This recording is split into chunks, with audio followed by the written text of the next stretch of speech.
Dear learners, welcome to the course Electromagnetic Fields. In this video, I will be explaining Biot Savart's law. Biot Savart's law is used to determine differential magnetic field intensity. We are going to obtain the expression for Biot Savart law. This figure illustrates the current carrying conductor.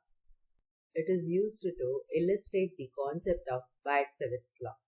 So this is the current carrying conductor with the current I is flowing like this. This is the direct current is flowing through the conductor. We are considering the differential length of current element dl vector. We are going to determine the differential magnetic field intensity at point P. So this is point P where we are going to determine magnetic field intensity. Differential magnetic field intensity will be calculated with the help of Biot Savart law. This is R vector. This is the R vector. It is the distance vector. Distance between the differential current element to the point P is R vector. And ideal vector is the differential current element. And theta is the angle made between line joining the current element and point P and the current carrying conductor. Now the differential magnetic field intensity dH vector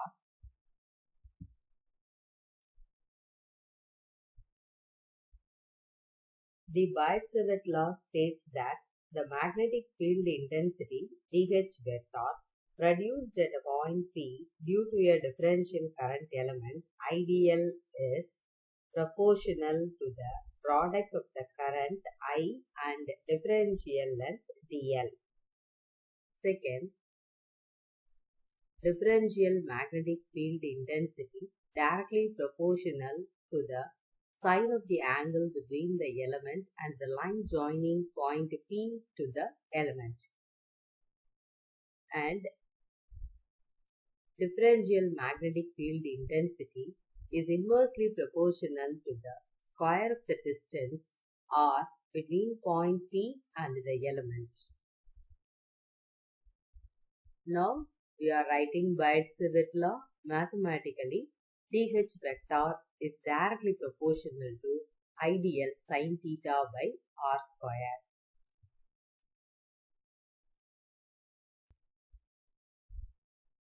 We are introducing a proportionality constant K. This K is equal to 1 by 4 pi. Now this dH vector can be written as ideal sin theta by 4 pi r square.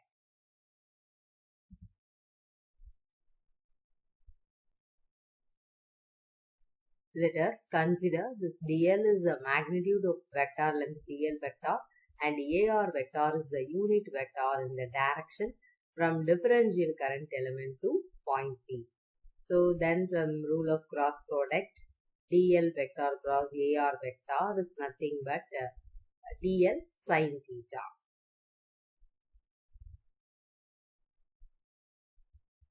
Already we know that the cross product of any two vectors can be written as modulus of vector 1. Here vector 1 is dl vector, the second vector is the unit vector AR vector.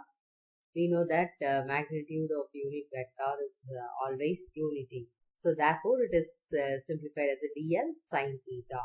Now we are going to replace ideal sin theta is written as ideal vector cross AR vector by 4 pi r square.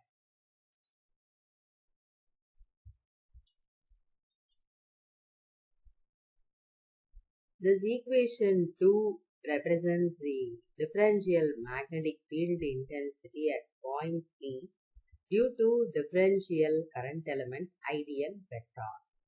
Unit for magnetic field intensity is ampere per meter. So from this we are going to obtain the total magnetic field intensity. Since the entire conductor is made up of all such differential elements, hence to obtain the total magnetic field intensity H vector, this equation takes the integral form as, in order to obtain the total magnetic field intensity, the equation 2 is integrated over the entire length of the conductor. Therefore, H vector is equal to line integral of ideal vector cross AR vector by 4 pi r square ampere per meter.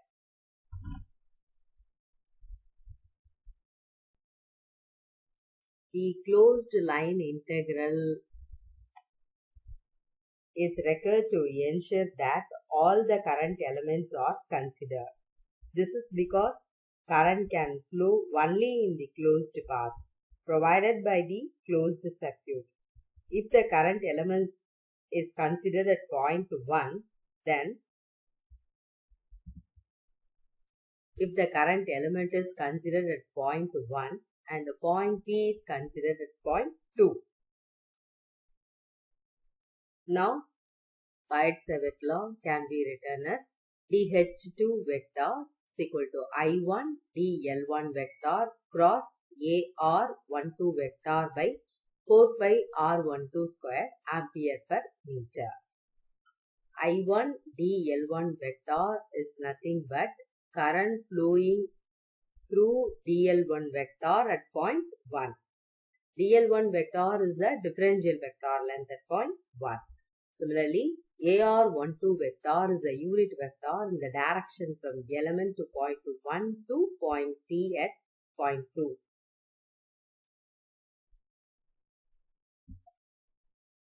Now we can write H2 vector is equal to closed line integral I1 dL1 vector cross AR12 vector by 4 pi R12 square ampere per meter. We know that unit vector AR12 vector is nothing but the vector divided by the magnitude of the vector. Here vector is R12 vector, magnitude of the vector is modulus of R12 vector. So this equation 5 represents the integral form of Biot Savart law.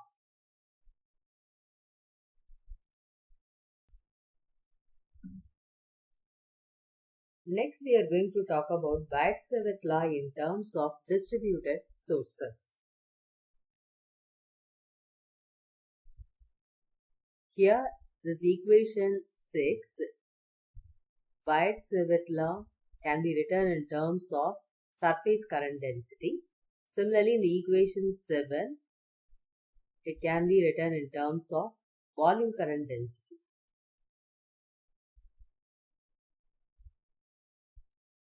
So, for example, we consider a surface carrying a uniform current over its surface. Then the surface current density is denoted as K vector and is measured in ampere per meter. Thus, for uniform current density, the current I in any width B is given by I is equal to KB, where width B is perpendicular to direction of current flow. Now, this ideal vector is replaced by K vector ds. So, therefore, H vector is equal to surface integral of K vector cross AR vector ds by 4 pi r square ampere per meter. If the current density in a volume of a given conductor is J vector measured in ampere per meter square, then for a differential volume dV, we can write ideal vector is equal to J vector dV. Therefore, Biot Savart law can be expressed as H vector is equal to volume integral of J vector cross AR vector dV by 4 pi r square ampere per meter. The Biot Savart law is also called Ampere's law for the current element. I hope now you understand Biot Savart law. The Biot Savart law is used to determine differential amount of magnetic field intensity. Thank you.